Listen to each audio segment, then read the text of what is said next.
كنز الكرم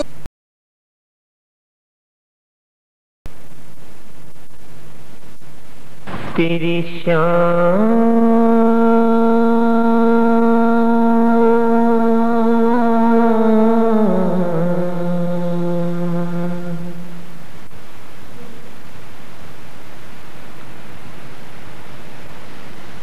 تیری شان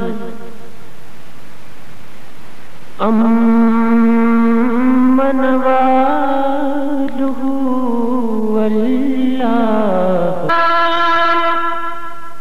پر میرے خدا میرا دل فدا میری جان فدا میری روح کی ہے یہی غذا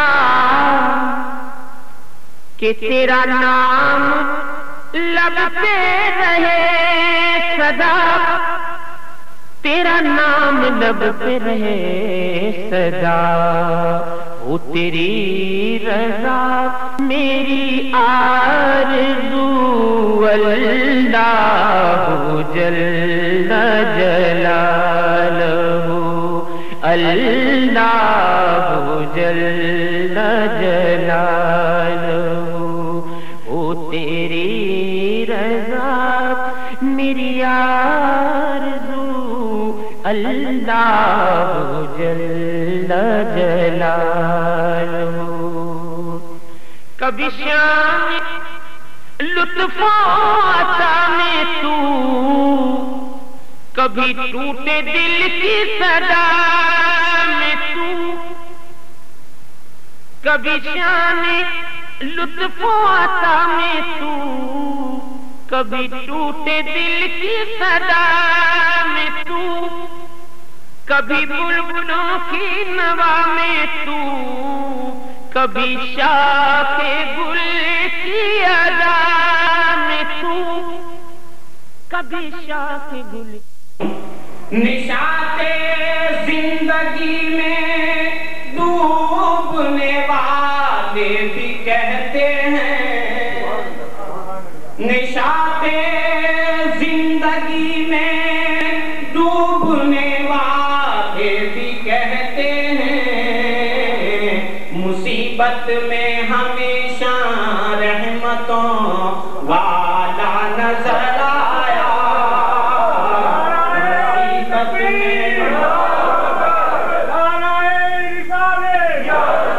نشاط زندگی میں ڈوبنے والے بھی کہتے ہیں نشاط زندگی میں ڈوبنے والے بھی کہتے ہیں مصیبت میں ہمیشہ رحمتوں والا نظر آیا مصیبت میں ہمیشہ رحمتوں والا نظر آیا اور پھر ایک بار تمامی حضرات کی توجہ چاہتا ہوں تمہارے ذکر کی رفعت علم نشرح میں ہے لیکن تمہارے ذکر کی رفعت علم نشرح میں ہے لیکن مجھے تو سارے قرآن میں تیرا چرچا نظر آیا مجھے تو سارے قرآن میں تیرا تمہارے ذکر کی رفعت علم نشرح میں ہے لیکن مجھے تو سارے قرآن میں تیرا چرچا نظر آیا مجھے سارے قرآن میں تیرا چرچا نظر آیا اور ہجوم یاد مولا میں مجھے کیا کیا نظر آیا. اور اس جاندار مقطع پر تمامی حضرات کی خاص توجہ چاہتا ہوں، سمت فرمائیں.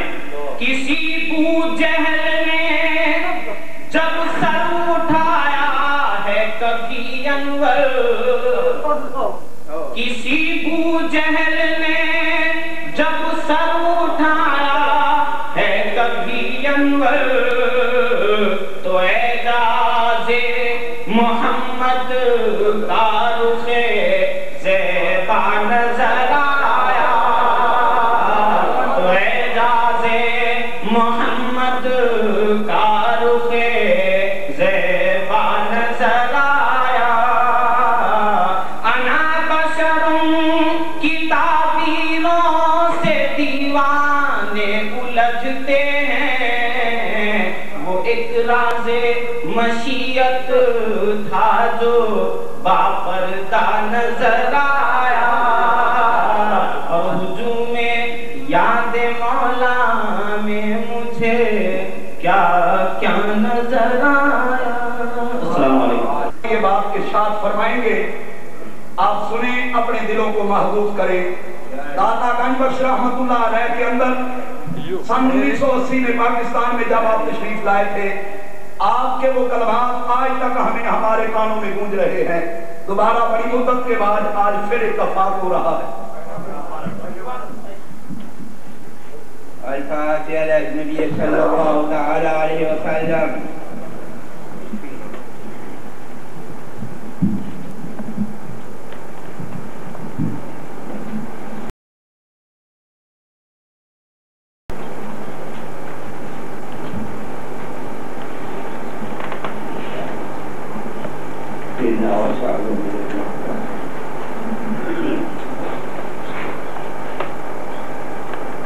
وصلى الله تعالى على خلق سيدنا مولانا محمد وآله وأصحابه أجمعين برحمتك يا أرحم الراحمين. صرف 11 منٹ کے لیے حاضر ہو گیا.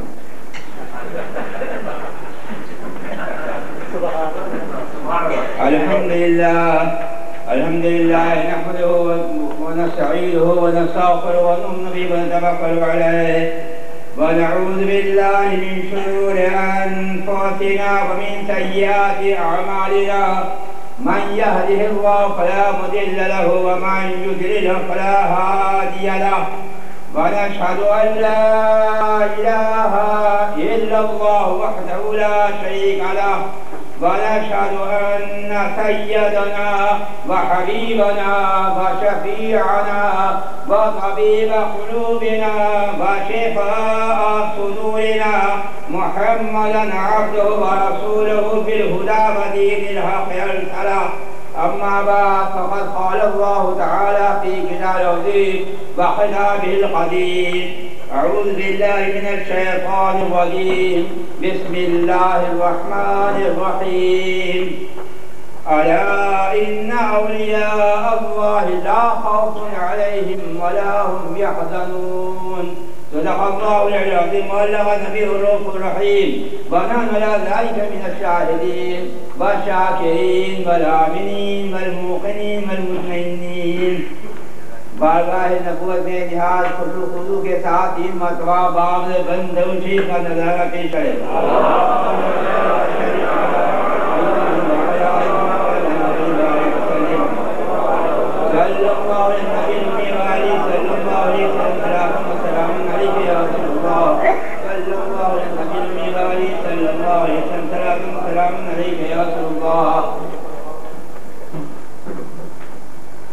نعتیہ کلام سے چند اشعار پیش کرتے ہیں. اجرے ہوئے دیار کو عرش بری منائے دو. اجرے ہوئے دیار کو عرش بری منائے دو.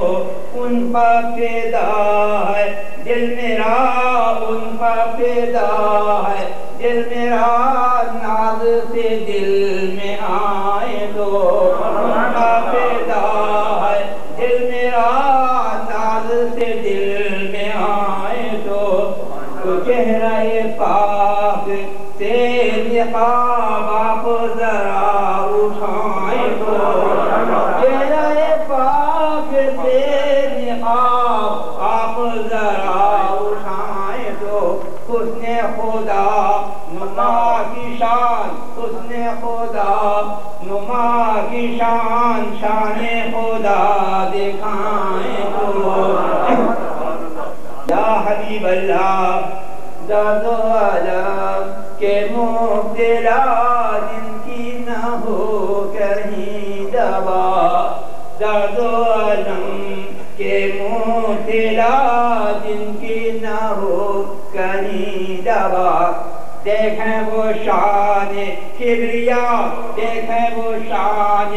کبریا آپ کے در پر آئے تو دیکھیں وہ شان کبریا آپ کے در پر آئے تو کرتے ہیں کس پر خوشی غم کیوں ہو کسی کو رنج و غم تو کہتے ہیں کہ اس پر کوئی دم کیوں ہو کسی کو رنج و غم اور مولا دے مصطفیٰ کی ہم عید اگر منائیں تو مولا دے مصطفیٰ کی ہم عید اگر منائیں تو بد ہیں اگر کہ ہم حضور آپ کے ہیں مگر ضرور بد ہیں اگر کہ ہم حضور آپ کے ہیں مگر ضرور کس کو سنائے حال دل کس کو سنائے حال دل تم کو نہیں سنائے تو کس کو سنائے حال دل تم کو نہیں سنائے تو دو سپاہی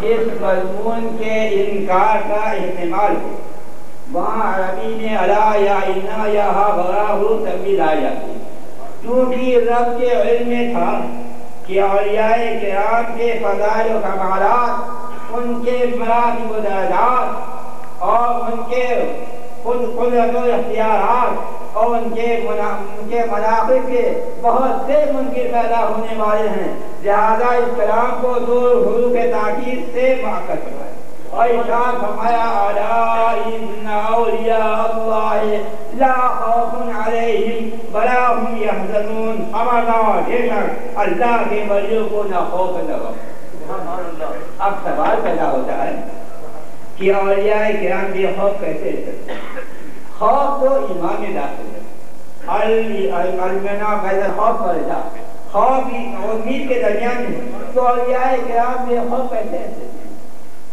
خدا کا خوف قیامت کا ڈر خرابی خاتمہ کا اندیشہ تو سب کو ہے بات یہ ہے کہ خوف دو طرح کا ہوتا ہے ایک خوف ہے مفید ایک خوف ہے مضر جہاں نقصان دہ کی نفی کی جاتی ہے نہ کہ مفید خوف کی نفی کی جاتی ہے اس لیے قرآن کریم میں علیہ فرمایا گیا لہم نہیں فرمایا گیا وہ علیہ ظاہر ہو جاتا ہے تو یہاں نقصان دہ کی نفی کی جاتی ہے مضر خوف وہ ہے جیسے ہم لوگ کا حال ہے جہاں نماز کی ادائیگی روزے کی پابندی لولا میں اور عمر گزار کرنا یہ نقصان دہ خوف یعنی اولیاء اللہ پر یہ خوف آئی ہوتا کیوں انہوں نے اپنی زندگی کو خوف الہی کے تنور میں پھونک دیا ہے خوف الہی کا یہ عالم تھا کہ حضرت مولا علی قاری شاہد خیر اکبر میں حضرت یزید و سامی خود سر سامی کا ایک واقعہ ذکر فرماتے ہیں ارشاد فرماتے ہیں کہ ایک دن حضرت یزید و سامی خود سر سے کہتی رہی کہ میری گائے بیگم یا آپ کی داڑھی تو آپ نے فرمایا اگر ایمان پر میرا خاتمہ ہو گیا تو تیرے بیگ کے دل سے میں اچھا ہوں اور اگر ایمان کا خوف اگر ایمانی پر پھسل گیا تو تیرے بیگ کے دل میری داڑھی سے بہتر جیسے وہ سلطان العارفین ہیں اور ایسے بڑی شخصیت کے مالک ہیں کہ اگر فاصلہ پر انہیں نگاہ کرتی تو عارفہ بنا دیا لیکن انہیں بھی اللہ کا خوف ہے حضرت شیخ سعدی رحمہ حضرت سیدنا غوث عالم رضی اللہ تعالی عنہ کا ایک واقعہ ذکر کرتا عبد القادر گیلانی عادیدن در حرم کعبه روخان هذا بود و می گفت خداوندا ببخشا و اگر مستجاب حقوقم مرا روز قیامت نابینا برانگیز تا در روی نیکاشم شاد نشوم. سیدنا غوث اعظم رضی اللہ تعالی ان کی یاد میں جمع ہے. ان کا ایک واقعہ نقل فرماتے ہیں کہ آپ اس بار کو حرم کعبہ پر رکھ کر کے اور فریاد کرتے ہیں خدا مجھے تو بخشے، اور اگر میں گناہ کے اگر میں عذاب کے قابل ہوں تو مجھے قیامت کے دن نابینا ہو. داوود نیکوں کو دیکھ کر کے شرمندگی کی. یہ کون کہا ہے؟ وہ یہ کہا ہے کہ اگر گھر میں کوئی چوری کرنے کے آئے تو خود یمن بنا دیا جائے. ایک مرتبہ سیدنا غوث اعظم رضی اللہ تعالی عنہ جہاں دل کی صبح دے تن فرمائے ہوئے جنگل کی طرف تشریف لے جا رہے تھے، ایک ڈاکو کی نگاہ پڑتی ہے، وہ آتا ہے جامع ہوش کو پکڑتا ہے. آپ فرماتے ہیں اس نے عبد القادر کا دامن پکڑ لیا. قیامت تک نگاہ فرماتے ہیں تو اس کی دنیا بدل جاتی ہے، آخرت بچ جاتی ہے. سبحان اللہ. سیدنا غوث اعظم کے فضائل مراتب کو بیان کرنے کے لیے بہت وقت چاہیے. تو جب اتنی خوف الہی ہوا تو وہاں سے رحمت الہی متوجہ ہوئی اور خداوند قدوس نے ارشاد فرمایا اے محروم کیوں خوف کرتے ہو؟ ہم نے تو آپ کے سر پر لا خوف علیہم ولا هم کا تاج رکھ دیا. جب میرے غوث نے دیکھا کہ رحمت الہی میرے طرف متوجہ ہے تو اپنے دامن کرم میں اپنے نیاز مندوں کو، اپنے حضرات کو، اپنے مریدوں کو، اپنے غلاموں کو، اپنے خادموں کو سمیٹ کر کے فرماتے ہیں مریدی لا الحق اللہ ربی.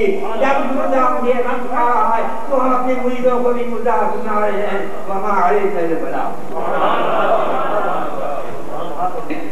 یہ نورانی، ایمانی، وجدانی اور نہایت ہی تحقیقی بیان سنا. اللہ رب العزت آپ کا سایہ تا دیر ہمیشہ ہمیشہ ہم پہ سلامت رکھے. پیر وہی صحیح پیر ہے جو عالم دین بھی ہو، حق ادائیگی ہوتا ہے. جاہل صوفی خود بھی جاہل، لوگوں کو بھی جہالت میں لے جائے گا. عالم دین اگر طریقت کی لائن میں ہو تو بہترین کردار ادا کر سکتا ہے اور فیض عطا فرما سکتا ہے. حضرات گرامی، یہ وہ خاندان ہے جو علمی خاندان ہے جس کے صرف ہندوستان میں نہیں پوری دنیا کے اندر ان کے قدموں میں بیٹھ کر لوگوں نے علم اور روحانیت حاصل کر کے پوری دنیا کو روحانیت اور علم دے رہے. اب اس گھر کے چشم و چراغ شیخ الاسلام حضرت علامہ سید محمد مدنی میاں صاحب اشرفی الگیلانی وہ تشریف لاتے ہیں اور اپنے بیان سے ہمارے دلوں کو محظوظ فرماتے ہیں. حضرات گرامی، ان کی آمد سے پہلے محبت کے ساتھ نعرہ لگائیے، نعرہ تکبیر. یا ہندوستان دی آواز نہیں جانتے تو کم از کم لیس سے جاتے. نعرہ تکبیر. دفعہ 144 سنائیے. نعرہ تکبیر، نعرہ رسالت، نعرہ غوثیہ، حضرت شیخ الاسلام زندہ باد.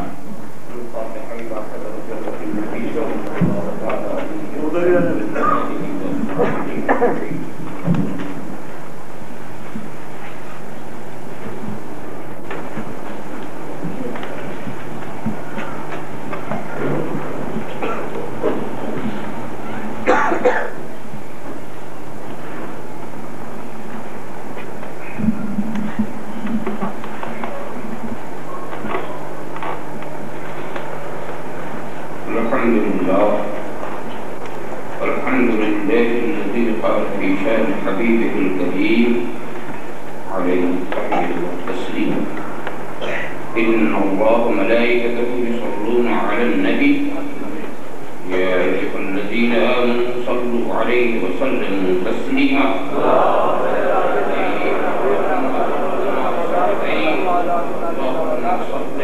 وبارك على سيدنا ومولانا محمد طب القلوب ودوائها وعافية الأبدان وشفائها نور الأبصار وضيائها فآله وصحبه دائما أبدا.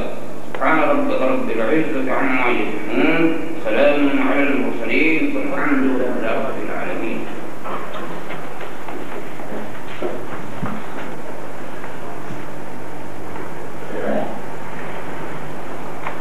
الحمد لله الذي جعل فلاك بالعظيم، والصلاة والسلام على من كان نبي وآدم بين الماء والطين وعلى آله وأصحابه أجمعين برحمتك يا أرحم الراحمين. أعوذ بالله من الشيطان الرجيم. بسم الله الرحمن الرحيم.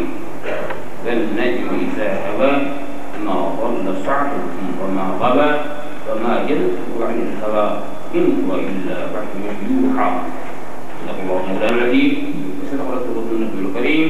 ونحن على ذلك من الشاهدين والشاكرين والحمد لله رب العالمين. بارك الله تعالى في القرآن العظيم ونفعنا إياكم بالآيات والذكر الحكيم. إنه تعالى جواد كريم ملك غفور رحيم. من علينا ربنا إذ بعث محمدا أيده بأيدينا أيدنا بأحمدا أرسله مبشرا أرسله ممجدا صلوا عليه دائما صلوا عليه السرمدا. اللهم صل على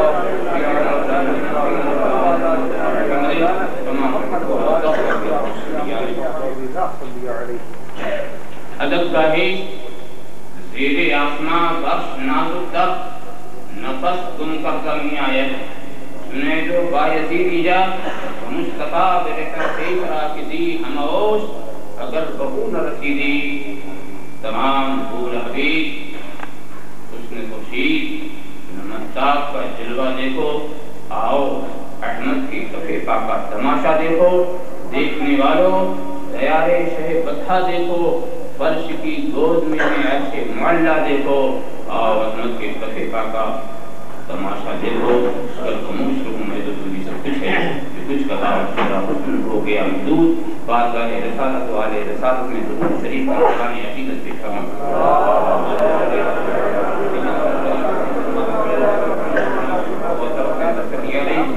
ایک بار اور حدیث پیش کرنا.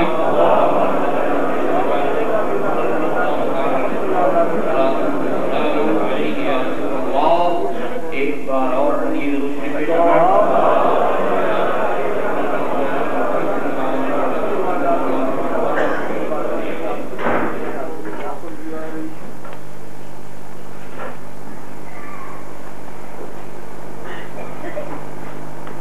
سیدنا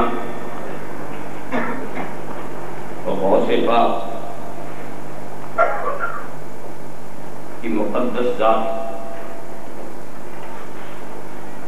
سے آپ کو جو عقیدت و محبت ہے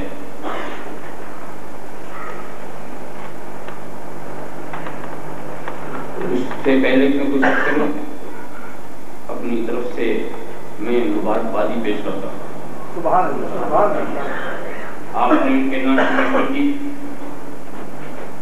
محبت کے ساتھ اس میں آئے.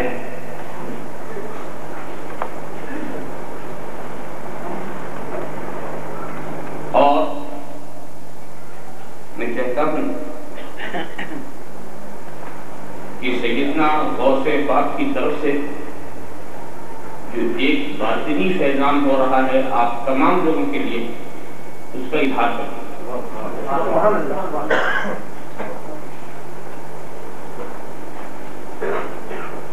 کبھی ایسا بھی ہوتا ہے کہ فیض دینے والا فیض دیتا ہے مگر جس کو فیض ملتا ہے وہ اس فیض کی نوعیت کو سمجھنا ہے.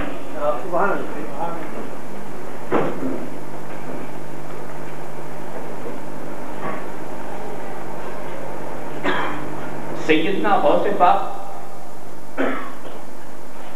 کا دریائے کرم میں ایک بار جوش میں تھا.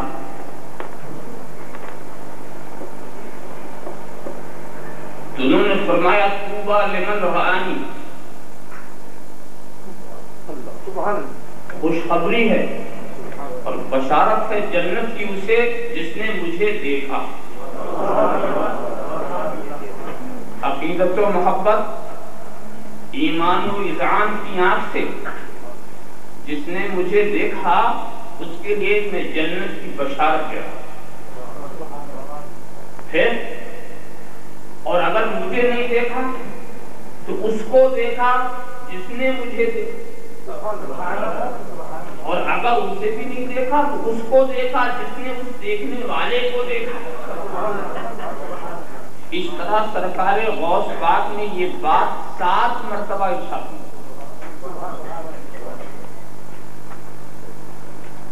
7 مرتبہ یہ کلمات استعمال فرمائے. تو ایک تو غوث کا دیکھنے والا, پھر اس دیکھنے والے کا دیکھنے والا, پھر اس کا دیکھنے والا, پھر اس کا دیکھنے والا, 7 مرتبہ, اور سب کو اس بشارت کے دائرے میں لے لیا. مگر آپ سوچیں گے کہ ہم دور افتادہ لوگ جو صدیوں پیچھے ڈال دیے گئے ہیں اس بشارت کے دائرے میں کیسے آ گئے؟ نہ جانے کتنے فاصلے ہو گئے, نہ جانے کتنی لمبی لائن ہو گئی, مگر غوث اپنے فیضان کے دائرے کو جہاں تک پہنچانا چاہتے ہیں ضرور پہنچے گا. اگر آپ کے لیے بہرحال سوچنے کی بات ہوگی تو میں اس کو بتاؤں آپ کو کہ سیدنا غوث پاک کو دیکھنے والے اور ان کی ارادت و خلافت کا جامع پہننے والے حضرت شاہ دولہ گجراتی,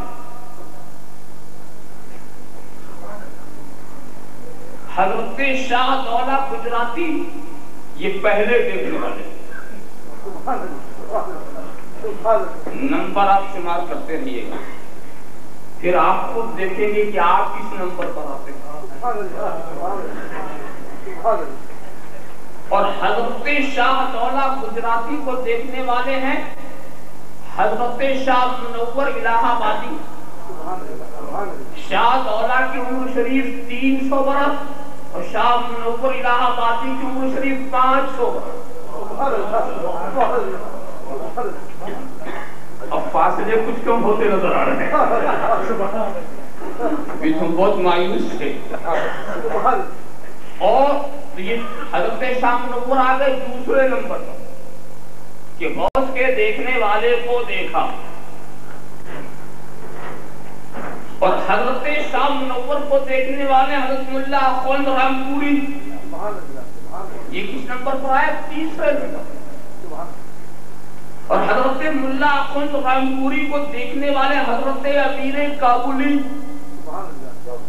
یہ کون نمبر پر آ گئے؟ چوتھے نمبر. صرف دیکھنے والے ہی نہیں بلکہ ان کے مرید و خلیفہ بھی, اجازت و خلافت بھی. اور حضرت تو کون سا نمبر کتنا؟ چوتھا. اور حضرت امیر کابلی کو دیکھنے والے ہیں شبیر غوث الثقلین اعلی حضرت اشرفی میاں رحمۃ اللہ. حضرت اشرفی میاں 5ویں نمبر پر, اور حضرت اشرفی میاں کو دیکھنے والے ہیں حضرت بدر طریقت صاحب شریعہ.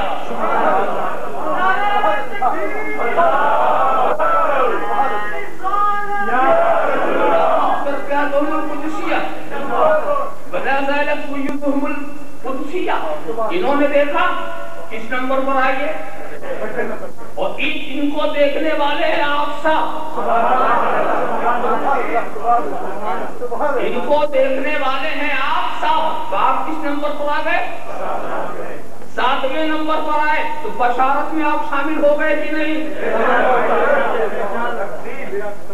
گویا غوث نے اپنی بشارت میں شامل کرنے کے لیے اپنے بیٹے کو بھیج دیا.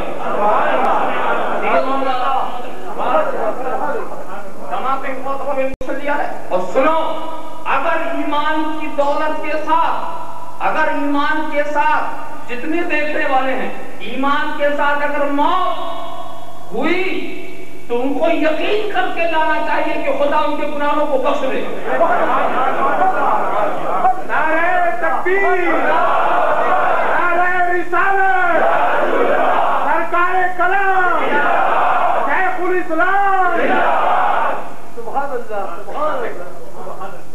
یہ 7ویں نمبر پر آپ آ گئے. اور اب سنو تو اس 7ویں کا دیکھنے والا بھی جنتی ہے. ان 7ویں کا بھی دیکھنے والا جنتی ہے. تو غوث کا صدقہ یہ ہے کہ تم ان کے گنہگار چاہنے والے ہو مگر تمہارا چہرہ کوئی دیکھے اور ایمان پر جائے تو جنتی ہو گئے. آپ کیا کریں؟ اب 8ویں کے لیے انہوں نے بشارت نہیں دی. پتہ نہیں 8ویں کا حال کیا, 8ویں کے بعد کا حال کیا ہو. اللہم صلی علی سیدنا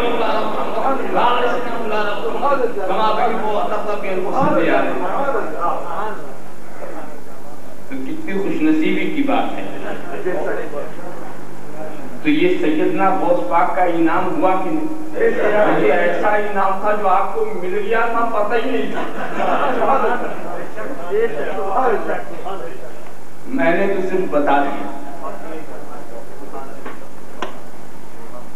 اسی سلسلے قادریہ کی شاخ کو جس کا میں نے ذکر کیا ہے, اس کو سلسلے منوریہ معمریہ کہا جاتا ہے.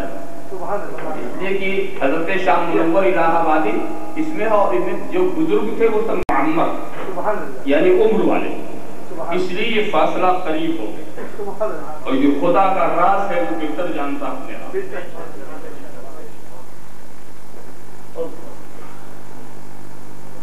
میں نے سورہ نجم شریف کی چند آیتوں کی تلاوت کا شرف حاصل کیا.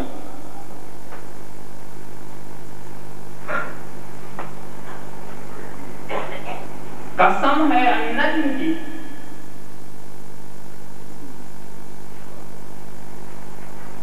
جب وہ اترے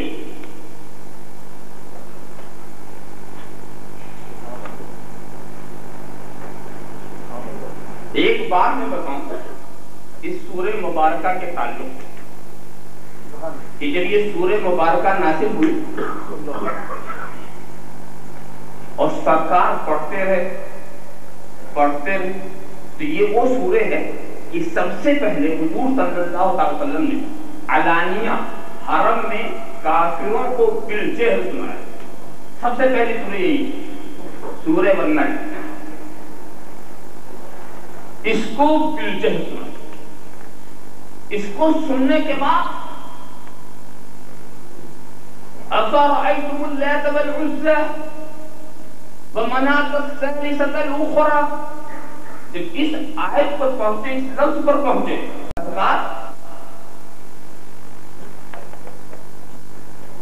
بلکہ اور آگے بڑھتے ہوئے جب آیت سجدہ پر پہنچے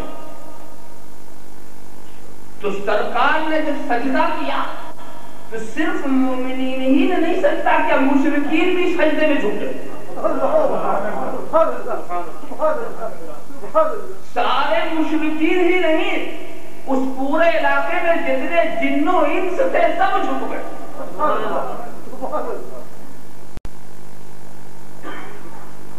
ابو لہب وہ بڑا متکبر تھا, وہ جھکا تو نہیں, ایک مٹھی مٹی اٹھا کے پیشانی پہ لگایا, سر نہیں جھکایا. اس نے عجیب انداز کا سجدہ کیا. ایک روایت میں یہ ہے کہ وہ ابو لہب نہیں تھا, ولید ابن مغیرہ تھا. کسی نے کہا نہیں وہ خلف ابن امیہ تھا. بہرحال ہو سکتا تینوں نے ایسا کیا ہو. مگر ابو لہب نے تکبرن جھکنا تھا اسے, مگر وہ جھکا نہیں, اکڑا رہا. مٹی کے آگے سر لے جانے کے بعد مٹی ہی کو سر کے اوپر لے آیا. دنیا نے دیکھا کہ اس کے سر پہ خاک پڑ گئی.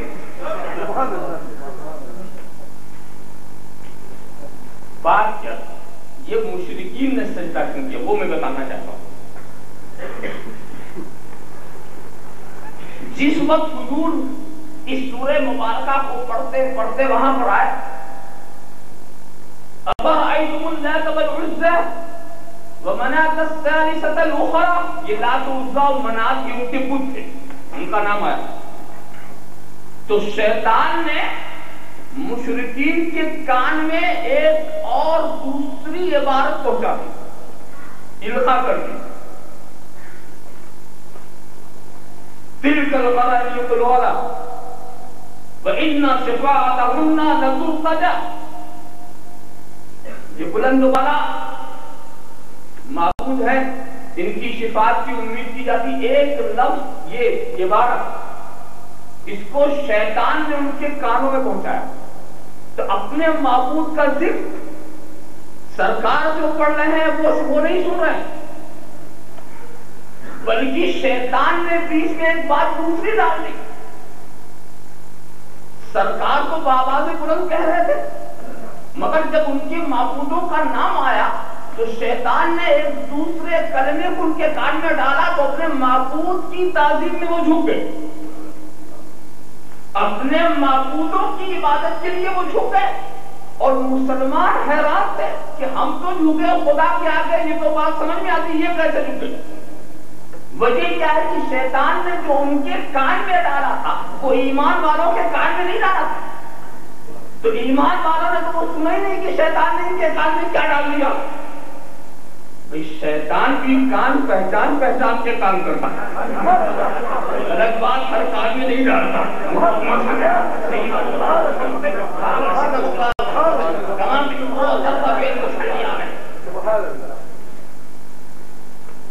اور اس کے بعد یہ ابو لہب کا جو بیٹا عتبہ، جب وَالنَّجْمِ إِذَا هَوَىٰ مَا ضَلَّ صَاحِبُكُمْ وَمَا غَوَىٰ وَمَا يَنطِقُ عَنِ الْهَوَىٰ إِنْ هُوَ إِلَّا وَحْيٌ يُوحَىٰ عَلَّمَهُ شَدِيدُ الْقُوَىٰ ذُو مِرَّةٍ فَاسْتَوَىٰ وَهُوَ بِالْأُفُقِ الْأَعْلَىٰ ثُمَّ دَنَا فَتَدَلَّىٰ وَكَانَ قَابَ قَوْسَيْنِ أَوْ أَدْنَىٰ.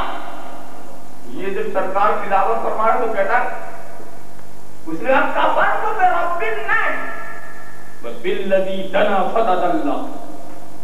ہم رب نجم کے پروردگار کا بھی انکار کر رہے ہیں اور اس کے بھی ہم منکر ہیں جو بڑھا اور بڑھتا ہی چلا گیا. یہ وہ بولا.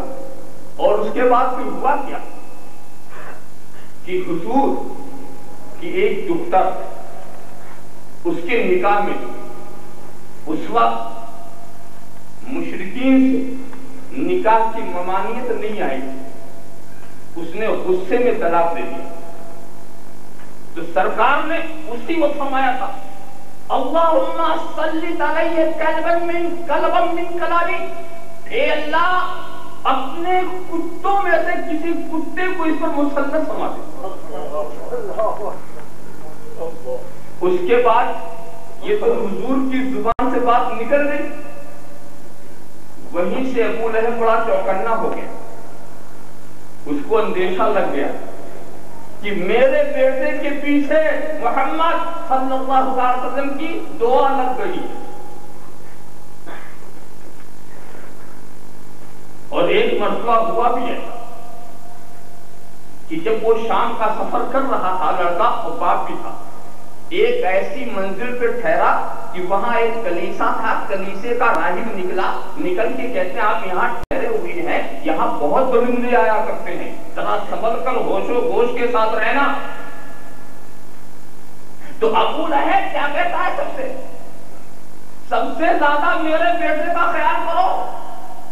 اس کے پیچھے محمد کی دعا لگی ہوئی، ڈر لگا ہوا ہے کہ دعا ایسے نیکی ہے جو ضرور قبول ہو.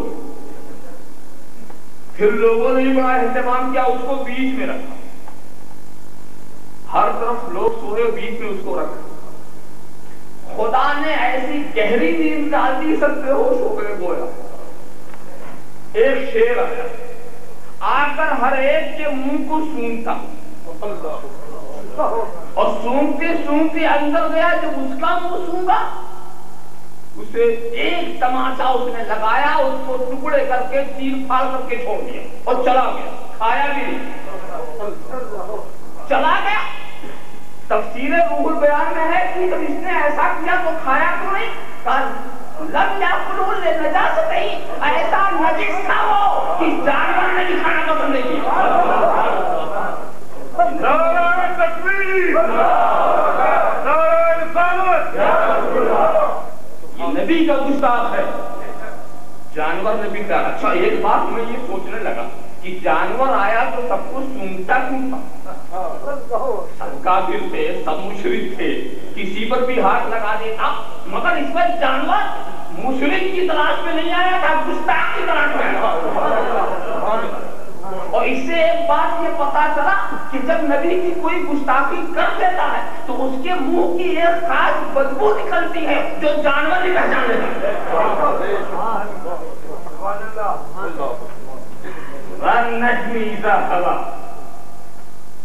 قسم ہے نجم کی. اب اس سلسلے میں مفسرین جو ہیں بہت ساری باتیں ارشاد فرماتے ہیں کہ آخر نجم سے مراد ہے. بعض لوگ کہتے ہیں کہ نجم سے مراد ہے سوریا. سوریا ہے ستارہ, اس میں بھی اختلاف ہے. اصل میں چند ستاروں کا مجموعہ ہے. کتنے ستارے ہیں سوریا میں؟ بعض کہتے ہیں 7, اور اس میں 7واں اتنا باریک ہے کہ اس کو دیکھنا ہر بصارت کا کام نہیں, مگر 7 ستارے. مگر سرکار عالمی فرماتے ہیں ابھی لوگ 7 کے آگے نہیں بڑھے, اور سرکار نے کہا میں نے خود دیکھا ہے اپنی آنکھوں سے سوریا میں 12 ستارے. ابھی لوگ 7 تک نہیں پہنچے تو 12 تک کیا پہنچیں گے؟ 7ویں کا دیکھنا مشکل تو 8واں 9واں تو اور بھی باریک ہوگا. مگر سرکار نے اپنی بصارت سے دیکھ لیا, کسی آنے سے نہیں. کوئی ایسا ذریعہ نہیں, کوئی الیکٹرانک ذریعہ جس سے رسول نے دیکھا, اپنے نور نگاہ سے دیکھا. اور یہ جو عرب کے لوگ تھے ان کا طریقہ یہ تھا کہ سوریا کی بڑی اہمیت دیتے تھے. جب صبح کو وہ طلوع ہو تو گرمی شمار ہوتی تھی, جب رات کو طلوع ہو تو جاڑا شمار ہوتا تھا. بڑی اہمیت, اس کی اہمیت کی پیش نظر اس کی قسم یاد فرمائی گئی. یہ بات علماء کا خیال تفسیر ہے. علماء نے یہ کہا کہ نجم سے مراد کوئی سوریا کی تفسیر نہیں, کوئی بھی ستارہ. قسم ہے نجم کی اذا ہوا, جب وہ غروب ہو, جب وہ اترے, یہ نہیں کہ جب چڑھے. یہ بھی نہیں کہا کہ جب بیچ میں رہے, جب وہ اترے. کیوں کہ دیکھو خاص بات یہ ہے واقعی وہ ستارہ قابل تعریف ہے جو راستہ دکھائے.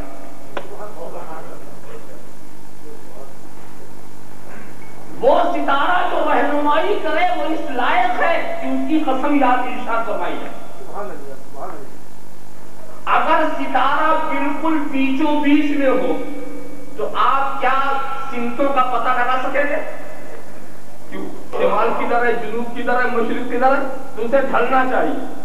تو وہ ڈھلتا ہے تو تمہیں راستے ملتے. اس کے ڈھلنے سے تمہیں سمتوں کا پتہ چلتا ہے. اور اس کے بعد پھر ایک بڑی پیاری بات اور یہاں نکلتی ہے کہ جب ستارے کی قسم یاد فرمائی گئی تو ستارے کی یہ تعظیم کرتے تھے. کچھ ایسے بھی لوگ تھے جو ستاروں کو پوجتے بھی تھے, ستاروں کو معبود سمجھے ہوئے تھے. لہذا کہہ دیا گیا اذا ہوا, قابل قسم کب ہے وہ جب وہ اترے. اس لیے کہ جو چیز غروب ہونے والی ہے وہ معمول نہیں ہو سکتی. تو ستاروں کا غروب ہونا یہ خدا کی الہیت کی بڑی روشن دلیل ہے. اور جو اس کو معبود سمجھتے ہیں ان کے باطل ہونے کی دلیل ہے کہ معبود غروب نہیں ہوتا, معبود کو زوال نہیں ہوتا. لہذا ضرورت تھی کہ یہ قید لگا دی جائے کہ جب وہ اترے. مگر دوستو اہل عقیدت کے سوچنے کا انداز ہی نرالا ہوتا ہے. والنجم کہا یہاں نجم سے مراد ہے ذات گرامی محمد رسول اللہ. قسم ہے جناب محمد رسول اللہ صلی اللہ علیہ وسلم اذا ہوا جب اترے، کہاں سے اترے؟ قسم ہے اس نجم رسالت کی، قسم ہے اس نجم نبوت کی، قسم ہے اس ستارہ عظمت کی، جب یہ اترے کہاں سے؟ معراج سے اترے۔ دیکھیے جب گئے تھے تو قسم نہیں یاد کر پائے، جب اترے تو قسم تھا، اترنے پر قسم، جانے پر قسم نہیں۔ حالانکہ یہ بھی کہا جا سکتا تھا قسم ہے اس نجم نبوت کی جب معراج کو جائے، مگر نہیں، جب اترے تو قسم۔ کیوں جناب؟ کہا دوستو غور کرو، ان کا جانا یہ بھی معجزہ اور ان کا آنا یہ بھی معجزہ ہے، مگر غور کو کرو، سوچو کہ آنے میں زیادہ حیرت یا جانے میں؟ وہاں جانے میں زیادہ حیرت ہے یا آنے میں؟ اس لیے کہ وہ نور تھے اور ان کا اصلی مقام عرش الہی تھا۔ ایک نور اپنے مقام پر چلا گیا، یہ کون سے تعجب کی بات ہے؟ نور بشر میں آ کے رہا، کتنے تعجب کی بات؟ نور جامع بشری میں رہا، نور اوپر سے نیچے۔ ایک بات بتاؤ، تعجب کی بات بتاؤ، پتھر اوپر پھینکو نیچے آ جائے، کوئی تعجب؟ اس لیے وہ نیچے کی چیز ہے، اسے تو نیچے آنا ہی چاہیے۔ اور موم بتی کی لو اوپر جاتی اگر نیچے چلی جائے تو تعجب، تو جو اوپر والی چیز ہے وہ نیچے جائے تو تعجب، اور جو اوپر نیچے والی چیز ہے وہ اوپر جائے تو تعجب۔ تو اللہ کے رسول یہ نور الہی، یہ عرش نشین وہاں سے آئے، یہ تعجب نہیں۔ اسی لیے میں کہتا ہوں نبی کا معجزہ کیا ہے؟ یہ نور مجسم ہے۔ نور اور مجسم ہو جائے، نور اور مجسم ہو جائے، یہ ہمارے سرکار کی عظمت کی دلیل ہے۔ اے محبوب تمہارا اترنا یہ بہت بڑے اعجاز کی بات ہے، قسم ہے اس اترنے کے انداز کی۔ وَالنَّجْمِ إِذَا هَوَىٰ، بعض علماء نے تو یہاں یہ کہا کہ یہاں پر دیکھیے قرآن کریم کے بارے میں یہ سمجھ لیجیے القرآن ذو وجوہ، قرآن میں مختلف گوشے، مختلف احتمالات ہیں، اور ہر وہ احتمال، ہر وہ گوشہ جس کو قرآن و حدیث سے قوت مل رہی ہو، سہارا مل رہا ہو، دلیل مل رہی ہو، وہ بھی قرآن ہی ہے، وہ بھی قرآن ہی کی بات کہی جائے گی۔ تو کچھ علماء نے یہاں کہا کہ سنو، یہاں نجم سے مراد نماز پڑھنے والا، والمصلی مطلب والنجم اذا ہوا مطلب کیا ہوا؟ والمصلی اذا سجد، قسم ہے نمازی کی تو خدا کے آگے جھک جائے، اس لیے کہ خدا سے قریب ہونے کی سب سے زیادہ قریب ہونے کی کوئی ادا اگر آپ کے پاس ہے تو وہ سجدہ۔ جیسے سر اٹھتا جاتا ہے خدا سے دور ہوتا جاتا ہے، اور جیسے سر جھکتا جاتا ہے خدا کے قریب ہوتا چلا جاتا ہے۔ جیسے سر جھکتا اور جب سر فرش پر پہنچ گیا تو تو اتنا قریب ہو گیا، یہ نماز تیری معراج ہو گئی۔ الصلاۃ معراج المومنین، نماز کو مومنین کی معراج بنانے والی چیز اگر ہے تو رکن سجدہ ہی ہے۔ آپ خیال کرتے چلے جائیں تو والمصلی اذا سجد، قسم ہے اس نماز کی، مگر اس کی کس حالت کی؟ جب وہ سجدے میں ہو، یہی حالت سب سے زیادہ اعلیٰ و عرفہ حالت ہے۔ کچھ علماء نے کہا کہ ٹھیک ہے، مصلی اپنے نفس کو دبا کر کے خدا کے آگے جھکا ہوا ہے، تو اگر یہ نجم ہے تو نجم وہ مجاہد بھی ہے جو خدا کی راہ میں اپنی جان قربان کر رہا۔ انہوں نے کیا کہا؟ قسم ہے اس غازی کی، قسم ہے اس مرد مجاہد کی جو خدا کی راہ میں شہید ہو جائے، خدا کی راہ میں شہید ہو جائے، اور وہ گھوڑے سے جب نیچے گر رہا تو یہ مت سمجھو کہ گر رہا ہے، یہ ستارہ ہے جو اتر رہا ہے۔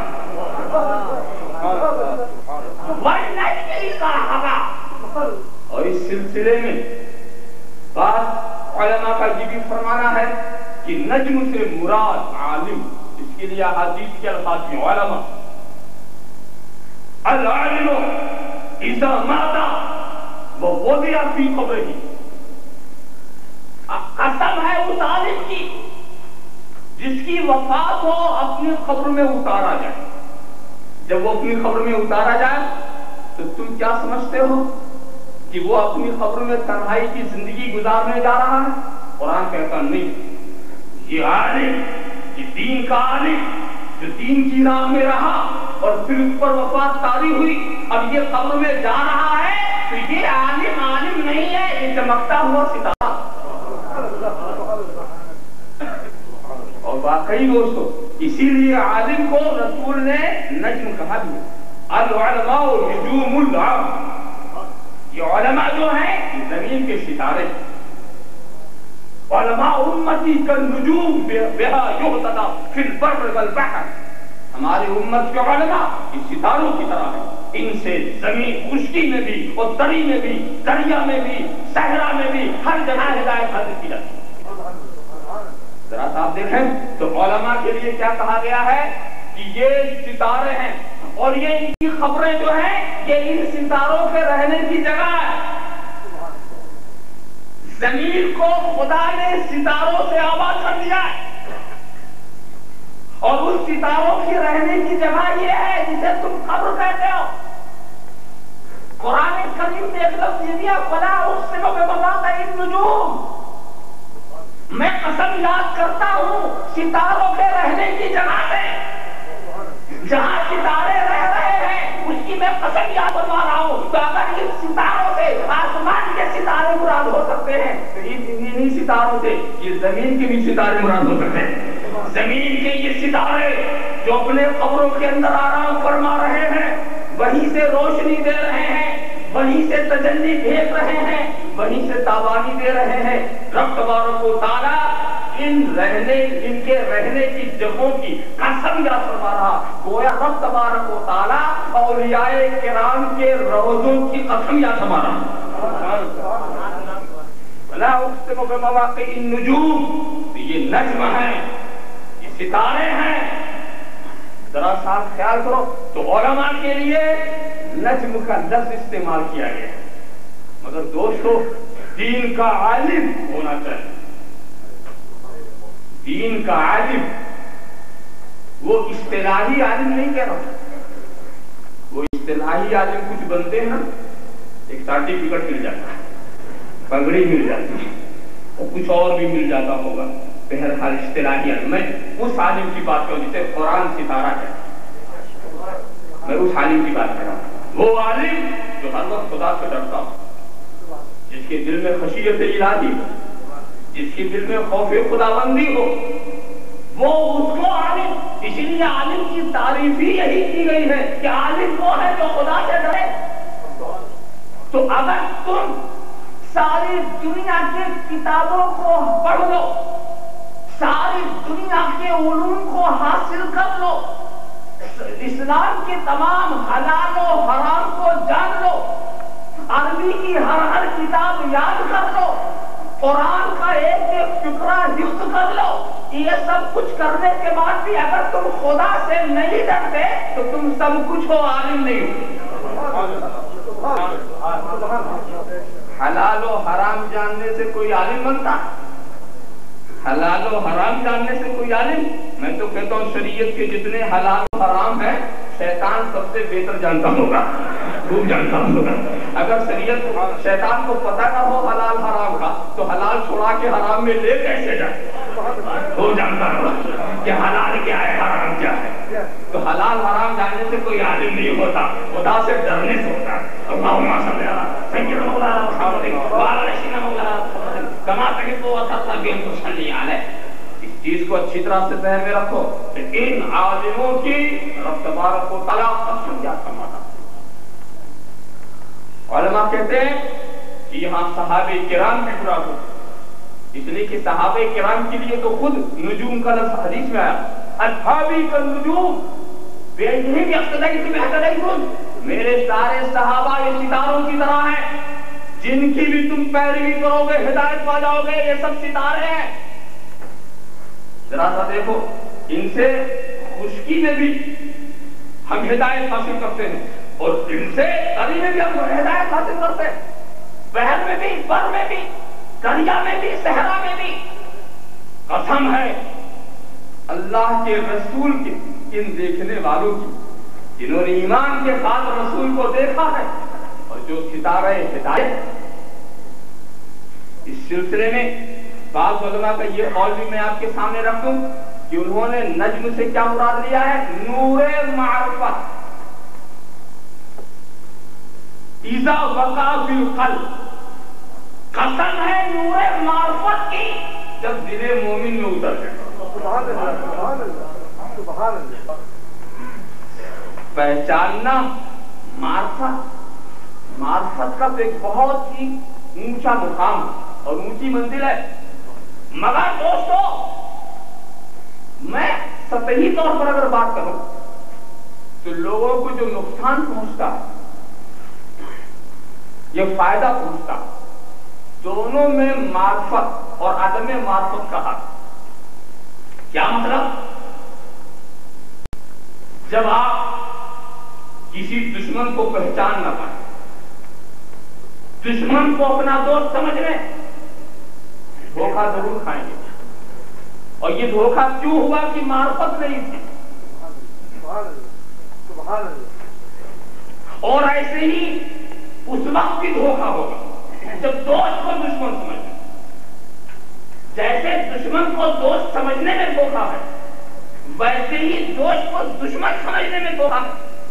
لوگ اسی لیے غلطی کرتے ہیں، کبھی دوست کو دشمن سمجھ لیتے اور کبھی دشمن کو دوست سمجھ لیتے. غلطی اسی لیے ہوتی. مگر اگر معرفت ہو جائے کہ یہ دوست کا ہے، یہ دشمن کون ہے، تو سنو، بچنا چاہتے ہو اس شاہراہ حیات میں، اس جادہ زندگی پر چلتے رہو، کوئی خطرہ نہ ہو، تو تمہیں کم سے کم یہ معرفت حاصل کرنی پڑے گی کہ تمہارا دوست کون ہے، تمہارا دشمن کون ہے، تمہیں کس کی بات ماننی ہے، تمہیں کس کی بات نہیں ماننی ہے.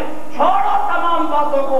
ہم کب تک سمجھائیں گے کہ اس محفل میں بیٹھنے والوں کو تم کب تک پہچانو گے کہ کون کیسا ہے. مگر اتنا تو تم سمجھتے ہو، اتنی تو معرفت تمہیں ہے کہ تمہارا دوست تمہارا رسول ہے، تمہارا دوست سچا دوست تمہارا رسول ہے، تمہارا دوست یہ اولیاء کرام ہے، تمہارے دوست یہ بزرگان دین ہے. تو جب یہ معرفت ہو چکی ہے تو اب اس معرفت کا تقاضا یہ ہونا چاہیے کہ ہم اولیاء کرام کے غلام بنتے رہیں، ان کی ہدایت پر چلیں، ان کے اشارے امر پر اپنے عمل کی بنیادیں رکھیں. آپ خیال کرتے چلے جاؤ دوستو. تو معرفت کا تو نور معرفت، یہ تو میں نے بہت نیچے کی بات کی، اور میں جس نور معرفت کی بات یہاں کی جا رہی ہے وہ معرفت الہی. معرفت الہی کا نور جب دل میں پہنچے دوستو، خدا کی معرفت آسان، خدا کی معرفت آسان نہیں. رب تبارک و تعالیٰ کی معرفت، خود اللہ کا رسول ارشاد فرمائے، ما عرفناک حق معرفتی، میں نے نہیں پہچانا جیسا پہچاننے کا حق ہے. عرش پر جانے والا نہ پہچانے، مقام کعبہ قوسین پر پہنچنے والا نہ پہچانے، دھرتی والے کیا پہچانے گے. مگر ایک بات بھی بتاؤں، خدا کا پہچاننا مشکل اس لیے ہے کہ ہم پہچانتے ہیں کسی کو تو دیکھ کر، سن کر، سوچ کر. یہی تو ہمارے دیکھنے اور پہچاننے کے طریقے ہیں. مگر جہاں ہماری بصارت نہ پہنچ سکے، جہاں ہماری سماعت کا گزر نہ ہو، جہاں ہمارے ادراک کا گزر نہ ہو، جہاں ہمارے فہم و عقل کا گزر نہ ہو، ہم اسے کیسے پہچان سکتے ہیں؟ مگر رب تبارک و تعالیٰ ارشاد فرماتا نہیں پہچانو کنت کنزا مخفیا فاحببت ان اعرف فخلقت الخالق، میں خزانے مخفی تھا تو میں نے چاہا میں پہچانا جاؤں تو میں نے مخلوق کو پیدا کیا، تمہیں اس لیے پیدا کیا گیا کہ تم خدا کو پہچانو، تمہیں اس لیے پیدا کیا خدا کو پہچانا۔ کہیں آپ سوچیں کہ بس تو بڑی فرصت مل گئی، فرصت مل گئی، اب تو صرف پہچان بھی کام ہے، اب تو عبادت تو کام ہے ہی نہیں، نماز پڑھنا کام نہیں، روزہ نہیں، تو صرف پہچان لینا، خدا کو پہچاننے کی فرصت ہوگی، نماز سے بھی فرصت، روزے سے بھی فرصت، حج سے بھی فرصت، ادھر سے فرصت، تمام ناجائز کام میں لگے رہو۔ مگر سنو، فرصت کی بات نہیں ہے، یہ جو نماز نہیں پڑھتے پہچانتے نہیں، اگر خدا کو پہچان لیتے ضرور پڑھتے، خدا کی معرفت نہیں ہے تبھی تو نہیں پڑھتے، خدا کو یہ پہچانتے اور روزہ نہ رکھتے، خدا کو پہچانتے اور حج نہ کرتے، خدا کو پہچانتے صاحب نصاب ہو کر زکات نہ دیتے، خدا کا پہچاننے والا خدا کا باقی نہیں ہو سکتا۔ اگر یہ غلط راستے پر لگے ہیں جس کی وجہ یہ ہے یہ خدا کو نہیں پہچانتے، خدا کو پہچانیں گے اور سنیما اور تھیٹر میں جائیں گے، خدا کو پہچانیں گے اور شراب خانوں میں جائیں گے، خدا کو پہچانیں گے جوا خانوں میں جائیں گے، خدا کو پہچانیں گے غلط راستوں پہ لگیں گے، یہ سب اس لیے لگے ہیں کہ خدا کو پہچانا نہیں ہے۔ خدا کو پہچانو تاکہ نمازی بن جاؤ، خدا کو پہچانو تاکہ غازی بن جاؤ، خدا کو پہچانو تاکہ صائم بن جاؤ، روزے دار بن جاؤ، خدا کو پہچانو۔ یاد رکھو خدا کو پہچان کر اگر تم نے حج کیا ہے تب تو حاجی رہو گے، اور بغیر پہچانے کر لیا، کچھ سمجھے مجھے نہیں کیا، کسی تجارت کے لیے کر لیا ہو وہ بات دوسری ہے، تو اس کے لیے تم اپنا نام خود ہی تجویز کر لو، شریعت میں کوئی نام نہیں ہے، اللہم صلی علی سیدنا پہچانتا ہے تمہیں۔ مگر دوستو ہم یہ بھی تو سوچنے لگے کہ خدا کی پہچاننے پر بڑا زور دیا جا رہا ہے، مگر پہچانے کیسے؟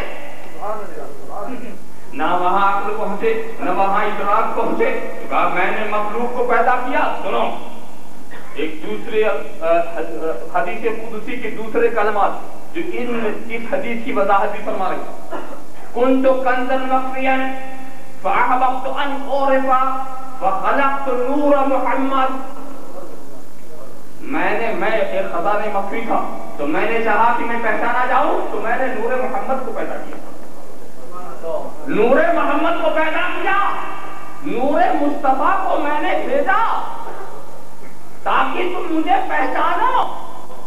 تو نبی آئے ہیں اس لیے کہ ہمیں خدا کی پہچان کرائے۔ اب اشارہ ہو گیا کہ دیکھو وما خلقت الدنیا وأهلها إلا لأعلمهم منزلتك وكرامتك عندي۔ اے بھائی وہ ہم نے اس دنیا کو اور اہل دنیا کو صرف اس لیے پیدا کیا ہے کہ جو تمہاری منزلت ہے، جو تمہاری کرامت میرے نزدیک ہے، اس کو یہ پہچان لیں۔ لیجیے اب خدا سے پہچاننے کی صرف ایک صورت ہے کہ مصطفیٰ کو پہچانو۔ جتنا تم نبی کو پہچانو گے اتنا ہی خدا کو پہچانو گے، جتنا تم نبی کو پہچانو گے۔ اسی لیے کسی نے کیا پیاری بات کہی تھی صدیق اکبر نے، عرفت ربی بمحمد، عرفت ربی بمحمد، میں نے اپنے رب کو محمد کے ذریعہ پہچانا، میں نے اپنے رب کو محمد کے ذریعہ پہچانا۔ اور یہی صدیق اکبر ایک بات اور بھی کہتے تھے، عرفت محمد بربی، میں نے محمد کو اپنے رب کے ذریعہ پہچانا، میں نے محمد کو اپنے رب کے ذریعہ پہچانا اور اپنے رب کو محمد کے ذریعہ پہچانا۔ آپ سوچیں یہ کیسے؟ میں نے اپنے رب کو محمد صلی اللہ علیہ وسلم کے ذریعہ پہچانا کیسے؟ کہ میری نظر تو محمد صلی اللہ علیہ وسلم پر تھی، سرکار رسالت پہ نظر ہے، اٹھنا بیٹھنا ہم ان کا دیکھ رہے ہیں، سونا جاگنا ہم ان کا دیکھ رہے ہیں،